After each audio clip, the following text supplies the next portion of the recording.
Steve, how hard was the pregame meeting with the players? I don't think am I allowed to talk about this? Or yeah, no? Not about the trade. He can't acknowledge it. It hasn't happened yet. I mean, different mood to this game, I guess we could say. You only had 10 players, I guess, or 9, or however many. Did it feel different?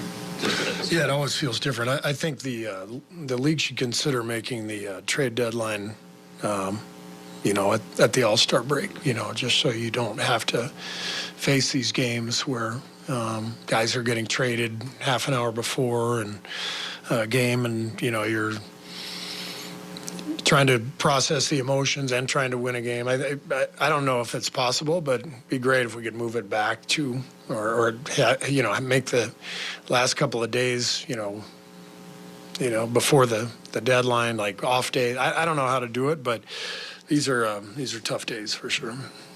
I know you can't talk about like the specifics of the trade, but clearly you were having some conversations with guys pregame. I mean, I guess why did you choose to be the one that seemed to go around and, I guess, break? Can I talk about this? That's probably fine, yeah, that's fine. You can talk about that. I'm the coach. I mean, so stuff like this happens. That's my job. So, yeah. And, I mean, what did you see within the emotions of your team? Well, we got off to a terrible start, but, bounced back. And I thought played a pretty solid game until the last 3 minutes. You look at the stats, and it's yet another NBA game that makes no sense to me. We have 33 assists and 9 turnovers, and we make 17 threes. And we lose to a team that's, 12 and 37. They scored 20 points in the last 3 minutes. And so this game has gotten so crazy. Everybody is capable of putting up 20 points in 3 minutes if it comes to it. And so, overall, we played a pretty solid game. We weren't great, but we took care of the ball for the most part, and had control of the game, 10-point lead in the final minutes, and lost. So it's a tough one, another tough one. There have been a lot of these this year, and brutal loss. But we got to move on. We got another game tomorrow night, and we've got to process everything that happened today and move forward. What happened in those last 3 minutes? No doubt. It was a tough loss to the Utah Jazz, but you could see Steve's body language was there. He was disheveled by what transpired right before the game, and the Warriors moving on from Andrew Wiggins, Kyle Anderson, Dennis Schroeder, and Lindy Waters III. So pretty blunt reaction for Steve Kerr. He can't touch on the trade right now because it's not finalized, but you can tell by his emotions there. He's hurt right now, losing Andrew Wiggins and company. I mean, Bonte, you got to think about it. We talk about it like it's business and all, but these are personal relationships. Yep. And I've been in a locker room where guys were traded, and there were tears flowing. And in the middle of that, you got to go play a game and win a game. This happened right before the game. They didn't even have the lineups for the starting lineup. Guys are trying to figure that out and wiping away the tears as they get on the court. So this is the human part of the game. Yes, you got to go play, and there's business. But, I actually commend the team for coming out and playing the way they did. And, they lost the game. It's really hard to be critical about a team like that. Yeah, Steve Kerr, one of the greatest coaches in NBA history. But he's got tremendous perspective. And I think it's I like what he said. The timing is really tough. So to be able, like, we saw the Luka trade, right? Everyone's so surprised about it. But when you have time to get to the guy, you can do the trade, but have time to get to that person individually, so you can go face to face. Right before the game, it's really awkward, right? The guys are in the building. You got Dennis Schroeder, who's literally traded down the hallway. So have a little bit better timing, and the way you do things does matter. Andrew Wiggins is literally warming up on the Delta Center floor after playing a solid game the other night against our. Question is the spacing. Look at these Sacramento Kings defenders, all basically in a zone. So that's not Warrior basketball in my mind. And you just mentioned the one question is the spacing. And how do you incorporate this individual one-on-one play with Steve Kerr's offensive system of read and react, ball movement, body movement, 0.5 basketball? One thing you will say about Jimmy Butler, because he's such a great scorer, he's going to garner attention from the defense of the other team. So with that being the case, he can play make. He can create for other guys, taking some pressure off of Steph. here you have him on defense. You saw here against the Warriors, Jimmy Butler is going to be on the passing lanes. He's going to be able to defend. You're going to have that lineup, whether it's GP2, Jimmy Butler, JK, Draymond Green, or you can go down the line. But offensively, that's really the biggest key. Can he fit into the Warriors offense? At 35 years old, you're pretty much, you have made your resume. You have made who you are as a player. So how can you shift him a little bit to fit into the system? And how can you also shift the Warrior system to fit Jimmy Butler? Yeah, to me, just watching those clips, Jimmy Butler's in the post. If I'm the opposing team, I never double team him. I'm going to live with tough twos, keep him off the free throw line, and not open up three-point shots. And you mentioned Draymond Green, Jonathan Kuminga. How does that spacing, first thing, and how does the rhythm and flow? Because we're talking about really getting back to that rhythm where Steph Curry doesn't have to get 28 shots to get 30 points. Right. He's getting nice shots. He can turn down some shots early in the shot clock and get a better shot later in the shot clock by relocating.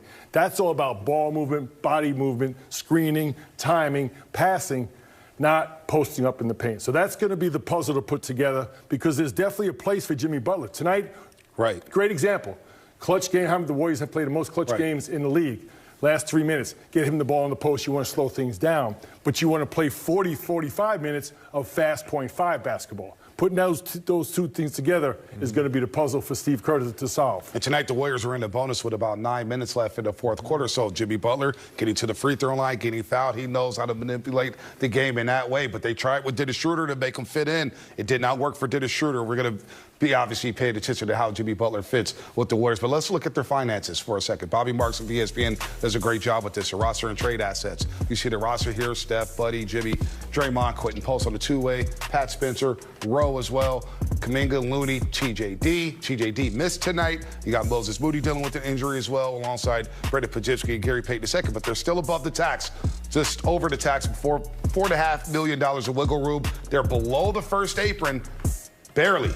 $1.8 million below that first apron, so you don't want to get over that first apron. Then we get the picks being frozen. It limits your moves here, but they do own their own draft assets there, 20, 27, 28, 29, and 30 if it's 1 through 20, of course. So there you go, Mully. I'm locked into the starting five and reserves. The only apron I use is in the morning when I'm making my cheese omelet. Okay, so we're going to leave that off. You use an apron to cook? Yeah. Oh, wow. A little sloppy over there. Oh, wow. I did not. Starters every day. There's something to do every day. Hey, listen, this move was not made for 5 years down the line. Right. This move was made for right now to climb the standings in the Western Conference and make noise in the playoffs. And that's going to take fitting Jimmy Butler into this offensive system as quickly as possible, and then figuring out what's the best combinations that function well together. So this is going to be a tough task, tough challenge for Steve Kerr and his staff. But they've done this before. Different type player, I would say, I think Steve Kerr's 10 years, this is maybe the most unique player they're trying to fit in with Steph and Draymond. I mean, think about how hard it's been so far this season, getting Dennis Schroeder, a point guard, to fit into the system. Now you got Jimmy Butler halfway through the season. This is more than halfway through the season right now. Trying to get him back. But not only that, he hasn't played in, what, a month? Yeah, it feels like it's been a while. So now you got to give some time to Jimmy Butler to get back in basketball shape because you can't ramp him up. He's 35 years old. You got to make sure you ramp him up adequately so that he can be ready for the postseason. That's what you want to do at the Warriors. But he's going to miss a little bit more time, too. So it's going to be really quickly where he comes into the locker room and comes into the game, and you have to figure out these different combinations. We've already had 30 different combinations of starting lineups for the Warriors this season. That's been the problem. No consistency. There's going to be a little bit more of that, a little bit more flux for them to figure out the rhythm with Jimmy Butler. And Jimmy's only played in 25 games this season, so hopefully he has some fresher legs as he dealt with multiple ailments this year. Let's hear from Terry Rozier, former teammate down in Miami. Here's what he had to say about the move.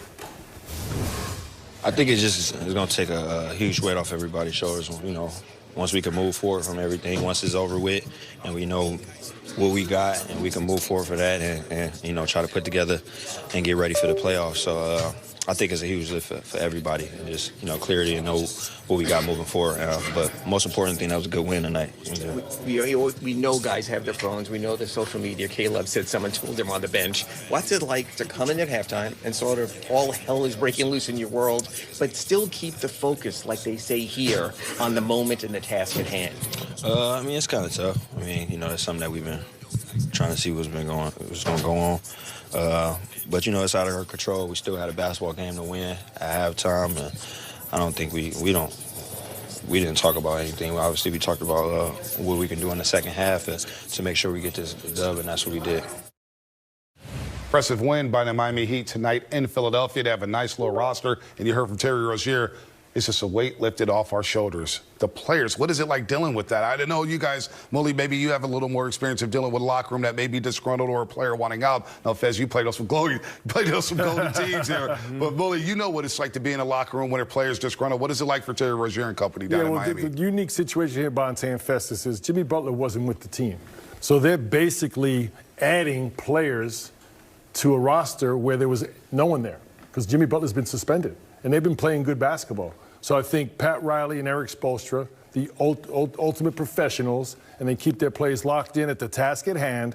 So they're inheriting Andrew Wiggins, Slow-Mo, and who else did they get? And the pick. And the pick. But those two players are coming in to help that PJ Tucker? To help PJ Tucker, to help that young roster that's been playing good basketball. So it's not like Jimmy Butler was a main cog in their roster, in their team, and they dealt him. That's what the Warriors are dealing with.